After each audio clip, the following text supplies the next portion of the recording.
jama'a idona ya gane min abin da 'yan sandan najeriya suke da kaina, ba wani ya bani labari ba. Ban taba daukan cewa najeriya ta lalace zuwa wannan matsayin ba sai lokacin. A jiya ina karatu a kan intanet a cikin jarida al-mustafa, sai na ji yayi jawabi irin haka da aka tambaye shi cewa waɗanne irin darussa da fa'idoji ne ka gano a gidan kurkuku, sai ce na gano abin da ban taɓa tunanin cewa najeriya ta kai haka wajen lalacewa ba. Wani yaro ne na haɗu da shi a gidan kurkuku, aje ɗarurukan labari, ɗauki wannan ƙwaya ɗaya. Yana yawo da wani gangame man hoto na kaulaha, duk inda ya gani zai durƙusa gwiwa biyu ya gaishe ni. Sai na kira shi, kai wai mai kawo kanan ne? Ashe ma duk ya gama yada labari, shi ɗalibi na ne. Sarki ya tabbata ga Allah, Albani mai jama'a da yan dariƙa da yan izala duk nawa ne. An fahimci wannan da kyau jama'a? Allahu akbar. Sai ce ya kara maka lamu mun daɗe muna zuwa nan. Sai na ce aje na da, yanzu wannan laifin ne ya kawo kai? Ce wallahi kisan kai. Kalmar da ya gan kenan, ya ce wallahi mun daɗe muna zuwa nan. Na ce aje na da, yanzu me ya kawo ka yanzu? Ya ce wallahi kisan kai ne. Na ce ya aka yi? Ya ce yana tsaye da budurwar shi ne, sai kawai wani ya zo ya kira ta,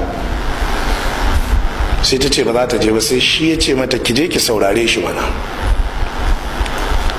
Yana zuwa ya ga cewa ta tafi wurin shi wancan saurayi da ya zo daga baya, ya ce kawai sai juya baki sai ya zage ni, ya ce dan kaza kazanka me ya haɗa ka da wannan? Sai ce mini to wallahi ni akar makallahu, ni ko ubana bai taba zagi na a idona ba. Ya ce saboda haka sai na ji kamar in kama da wuta tukuna kafin ma in san me zan yi mishi. Ya ce da na waiga kawai da na ga wani ice kawai sai na rafka mishi aka, shikenan sai ya zube. Ya ce sai na tafi sai na samo adda, ya ce sai na datsa shi uku.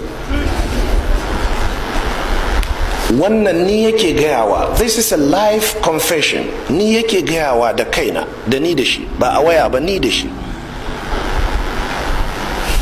Ya ce kawai sai na datsa shi uku. Ka ji fa akan magana budurwa? Ya ce gunduwa uku ya datsa shi. Ya ce kawai sai ya tafi ya ci gaba da harkar shi.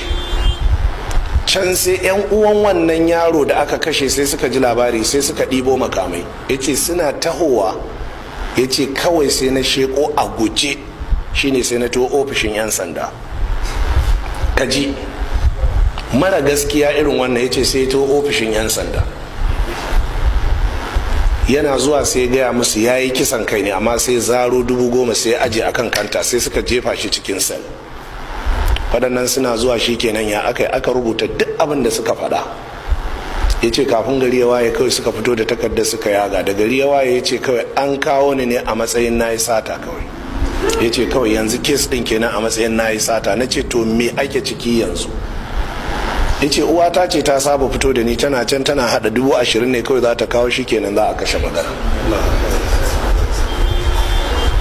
Jama'a ku ji wannan. Me kake tunani wannan in ya fito yana yawo? Me kake tunani in ya fito yana yawo? Ya kake ganin waɗancan 'yan uwan wancan yaro za su yi da wannan? Akwai zaman lafiya? Walakum fil qisasi hayatun ya ulul albab.